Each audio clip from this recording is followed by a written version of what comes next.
സ്വാഗതം. ഹസ്കിയ രാജാവ് ഭരണാധികാരിയായിരുന്ന കാലത്താണ് ഇസയ്യ നബി അലൈഹിസ്സലാം ജീവിച്ചിരുന്നത്. ഹസ്കിയ ഒരു നല്ല രാജാവായിരുന്നു. അദ്ദേഹം അള്ളാഹുവിൽ വിശ്വസിച്ചിരുന്നു. പ്രവാചകൻ പറയുന്നത് ശ്രദ്ധിക്കുകയും പ്രവാചകനിൽ നിന്ന് ഉപദേശങ്ങൾ സ്വീകരിക്കുകയും ചെയ്തിരുന്നു. ഒരു ദിവസം രാജാവ് കാലിന് അസുഖം ബാധിച്ച് കിടപ്പിലായി. അയൽ രാജ്യത്തെ ദുഷ്ടനായ രാജാവായിരുന്നു സിനാരിബ്. അയാൾ മറ്റ് രാജ്യങ്ങളെ ആക്രമിച്ച് കീഴടക്കുകയും ആ പ്രദേശം സ്വന്തമാക്കുകയും ചെയ്തിരുന്നു. ഹസ്കിയ രാജാവിന്റെ കാലിന് സുഖമില്ലാതെ കിടപ്പിലായ കാര്യമറിഞ്ഞപ്പോൾ ആ രാജ്യം ആക്രമിച്ച് കീഴ്പ്പെടുത്തുവാൻ സിനാരിബ് തീരുമാനിച്ചു. സിനാരിബ് തന്റെ 60,000-ഓളം വരുന്ന വലിയ സൈന്യവുമായി ഇസ്രായേലിനെ ആക്രമിക്കുവാൻ പുറപ്പെട്ടു.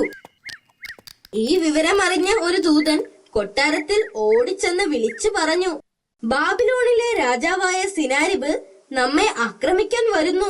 ഇത് കേട്ട് രാജാവിന് വളരെയധികം വിഷമം തോന്നി. ഒരു വലിയ സൈന്യത്തെ നേരിടാൻ കഴിയില്ലെന്ന് മാത്രമല്ല, തനിക്ക് കട്ടിലിൽ നിന്നും എഴുന്നേൽക്കാൻ കൂടി പറ്റുകയില്ലെന്ന് അദ്ദേഹത്തിന് അറിയാമായിരുന്നു. സിനാരിബ് ആക്രമിക്കാൻ വരുന്നുണ്ടെന്ന വാർത്ത അറിഞ്ഞ പ്രവാചകൻ പെട്ടെന്ന് തന്നെ കൊട്ടാരത്തിലെത്തി രാജാവിനെ കണ്ടു. സിനാരിബിനെയും സൈന്യത്തെയും കുറിച്ച് എന്താണ് അള്ളാഹു വെളിപ്പെടുത്തിയത്? അദ്ദേഹം പ്രവാചകനോട് ചോദിച്ചു. അള്ളാഹു ഇതുവരെ ഒന്നും വെളിപ്പെടുത്തിയിട്ടില്ല, പ്രവാചകൻ പറഞ്ഞു. രാജാവ് സങ്കടപ്പെട്ടു. ആ രാത്രിയിൽ പ്രവാചകൻ പ്രാർത്ഥിച്ചു കൊണ്ടിരിക്കുമ്പോൾ അള്ളാഹുവിൽ നിന്നൊരു വെളിപ്പെടുത്തലുണ്ടായി. ഈ സന്ദേശം രാജാവിനെ അറിയിക്കാൻ അദ്ദേഹം കൊട്ടാരത്തിലേക്ക് പോയി. ഹസ്കിയായുടെ മരണം അടുത്തിരിക്കുന്നുവെന്നും അതുകൊണ്ട് ഒരു പിൻഗാമിയെ നിയമിക്കണമെന്ന് അള്ളാഹു കൽപ്പിച്ചതായി പ്രവാചകൻ രാജാവിനോട് പറഞ്ഞു. രാജാവ് ഖിബിലയിലേക്ക് തിരിഞ്ഞ് ആത്മാർത്ഥതയോടെ പ്രാർത്ഥിക്കാൻ തുടങ്ങി.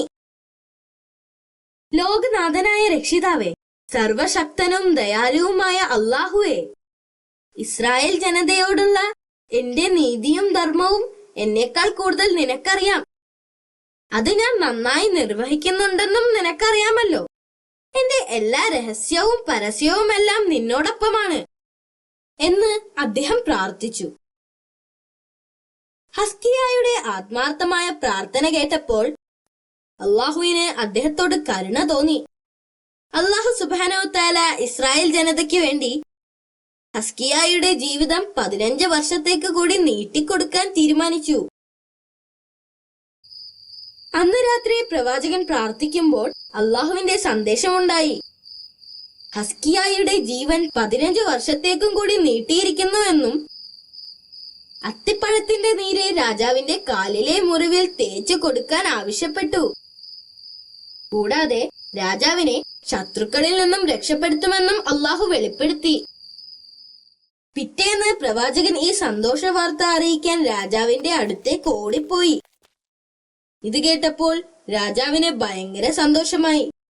അള്ളാഹു കൽപ്പിച്ചതുപോലെ രാജാവ് അത്തിപ്പഴത്തിന്റെ നീര് മുറിവിൽ തേച്ചു. എന്തൊരു അത്ഭുതം! മുറിവുകൾ പെട്ടെന്ന് തന്നെ സുഖപ്പെട്ടു. രാജാവിന് ഭയങ്കര സന്തോഷമായി. അദ്ദേഹം നിലത്തിരുന്നുകൊണ്ട് പ്രാർത്ഥിച്ചു, അല്ലാഹുവേ, നീ ദുഃഖിതരുടെ പ്രാർത്ഥനയ്ക്ക് ഉത്തരം നൽകുകയും കരുണ കാണിക്കുകയും ചെയ്യണമേ. പിറ്റേ ദിവസം തന്റെ പടയാളികൾ നിലത്തു മരിച്ചു കിടക്കുന്നത് കണ്ട് സിനാരിബ് ഞെട്ടിപ്പോയി. പ്രവാചകനോട് വാഗ്ദാനം ചെയ്തതുപോലെ തന്നെ അള്ളാഹു പ്രവർത്തിച്ചുകൊണ്ടിരുന്നു. രാജാവും അയാളുടെ 5 കൂട്ടാളികളും ഒഴിച്ച് മറ്റൊരാൾ പോലും അവരിൽ ജീവിച്ചിരിപ്പില്ല. ഹസ്കിയ രാജാവ് അവരെ അറസ്റ്റ് ചെയ്ത് അവരെ തന്റെ രാജ്യത്തേക്ക് കൊണ്ടുവന്നു. രാജാവ് സിനാരിബിനെയും കൂട്ടാളികളെയും 2 കൈയും തൂണിൽ ചേർത്ത് കെട്ടിയിട്ടു. 70 ദിവസത്തോളം പൊതുസ്ഥലത്ത് അവരെ അങ്ങനെ കെട്ടിയിട്ടു.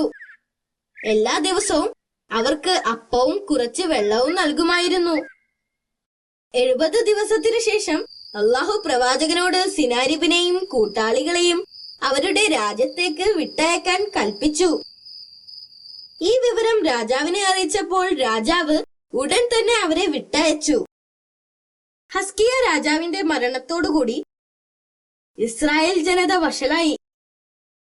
അള്ളാഹുവിന്റെ കൽപ്പന പ്രകാരം ജനങ്ങളെ സന്മാർഗത്തിലേക്ക് നയിക്കുവാനും അനുസരിക്കാത്തവർക്ക് അള്ളാഹുവിന്റെ ശിക്ഷകളെ കുറിച്ച് താക്കീത് ചെയ്യാനും ഇസയ്യ നബി അലൈഹി ഇസ്ലാം ശ്രമിച്ചുകൊണ്ടേയിരുന്നു.